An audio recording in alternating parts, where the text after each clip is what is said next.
میری بہن کی شادی کو کچھ عرصہ ہو گیا تھا اور میری امی اور میرا ابو اس کے گھر چلے جاتے تھے اور میں کبھی بھی اس کے گھر نہیں گیا تھا۔ ایک دن میری بیوی مجھ سے کہنے لگی کہ جب بھی تمہاری بہن آتی ہے تو اس کے بچے گھر کا حشر نشر کر دیتے ہیں۔ آپ کی ماں جو ہم سے چھپ چھپا کر کبھی کپڑے، کبھی صابن، کبھی چاول کے تھیلے بھی بھر بھر کے اس کے گھر چھوڑ آتی ہے۔ اپنی ماں سے کہو یہ ہمارا گھر ہے، کوئی خیرات سنٹر نہیں۔ یہ سب کچھ سن کر مجھے بہت غصہ آ گیا تھا اور میں اپنے گھر کا بہت مشکل کے ساتھ گزارا چلا رہا تھا اور میرا سب کچھ میری ماں میری بہن کو دے دیتی تھی۔ ایک دن بہن گھر آئی ہوئی تھی تو اس کے بیٹے نے کچھ برتن توڑ دیے اور میں نے غصے سے اپنی ماں سے کہا کہ بہن کو کہا کرو کہ عید کے دن آیا کرے، چاول، صابن، سامان جو بھی دے رہی ہو نا یہ دینا بند کرو۔ ماں چپ رہی اور بہن نے یہ چھپ چھپ کے سب باتیں سن لی۔ شام کے 4 بج رہے تھے تو میری بہن نے اپنے سب بچوں کو تیار کیا اور مجھ سے کہنے لگی کہ بھائی مجھے بس سٹاپ پر چھوڑ کر آئیں۔ میں نے جھوٹے منہ کہا کہ بہن کچھ دن تو رک جاتی، اور بہن مسکرائی اور بولی نہیں بھائی، بچوں کے اسکول کی چھٹی ختم ہو گئی تو اس لیے جانا تو ضروری ہے۔ جب ہمارے دونوں بھائیوں کی زمین کا بٹوارا ہو رہا تھا تو میں نے صاف انکار کر دیا کہ میں بہن کا حصہ نہیں دوں گا۔ میں نے کہا کہ وہ بھی تمہاری بہن ہے کہ اس کا بھی حق بنتا ہے، اور میں غصے سے گالی دے کے امی کو کہہ رہا تھا کہ میں اپنا حصہ بالکل نہیں دوں گا۔ میرا بھائی مجھ سے الگ ہو گیا۔ خیر کچھ دن گزرے اور میرا بیٹا بیمار ہو گیا اور میرے گھر کے حالات خراب ہو گئے۔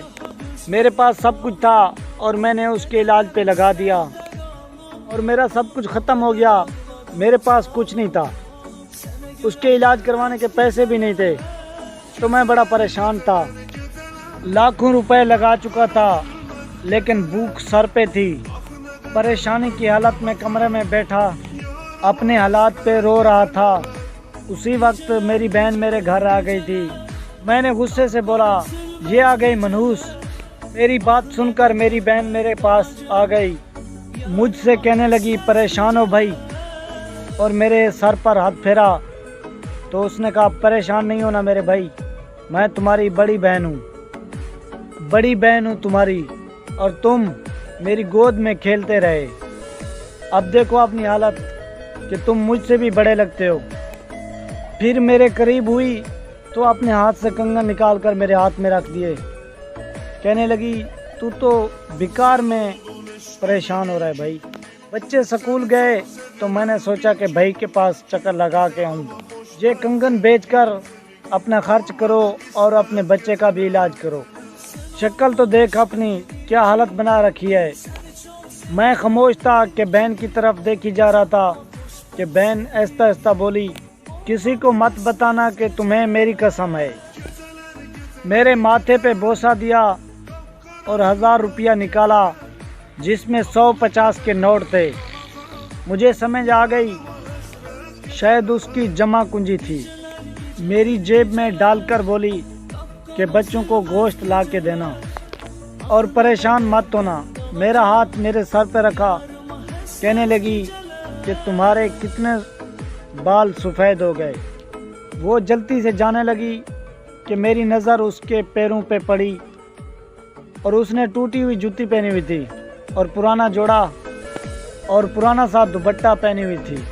بہن کی اس محبت میں مر چکا تھا میں۔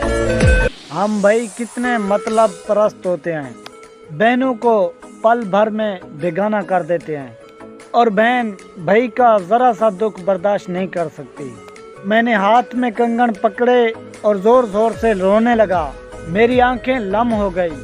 اپنے گھر میں نہ جانے وہ کتنے دکھ سہ رہی ہوگی۔ کچھ لمحے کے لیے اپنے بہنوں کے ساتھ بیٹھ کر ان کا حال چال پوچھ لیا کرو، شاید ان کے چہرے پہ کچھ لمحہ سکون سا آ جائے۔ اور بہنیں ماں کا روپ ہوتی ہیں اور بھائی باپ کا روپ ہوتا ہے۔ سٹوری اچھی لگی ہو تو اس کو لائک کر دینا اور ہمارے چینل کو سبسکرائب کر دینا دوستو، شکریہ۔